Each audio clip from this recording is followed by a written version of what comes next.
جب اللہ تعالیٰ کسی کی رسوائی چاہتا ہے تو اس کو پاک لوگوں پر لعن طعن کرنے کی طرف مائل کر دیتا ہے۔ اللہ تعالیٰ جب کسی فرد کی عیب پوشی کرنا چاہتا ہے تو اسے معیوب لوگوں کے عیب پر بھی بات نہ کرنے کی توفیق بخش دیتا ہے۔ جدائی کا ایک لمحہ بھی عاشق کے نزدیک 1 سال کے برابر ہے۔ احمق کی دوستی اور اس کی محبت سے دین اور دنیا دونوں ہی کا خون ہوتا ہے۔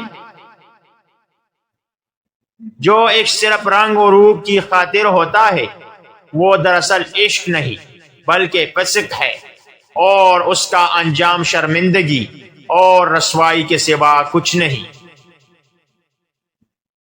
کتا چاہے کتنا ہی تربیت یافتہ ہو جائے مگر اس کی گردن سے زنجیر الگ نہ کرو۔ رات کو سو جانے کے بعد قیدی قید خانے کی تکلیف سے اور بادشاہ اپنی سلطنت اور دولت کے احساس سے بے خبر ہو جاتے ہیں۔ اللہ والوں کی باتیں سکون قلب عطا کرتی ہے اور اہل ظاہر کی باتیں دل میں انتشار اور بے اطمینانی پیدا کر دیتی ہے۔ جہاں بھی پانی دیکھو وہاں سبزہ ہوگا، اسی طرح جہاں آنسو ہوتے ہیں وہی رحمت ہوتی ہے۔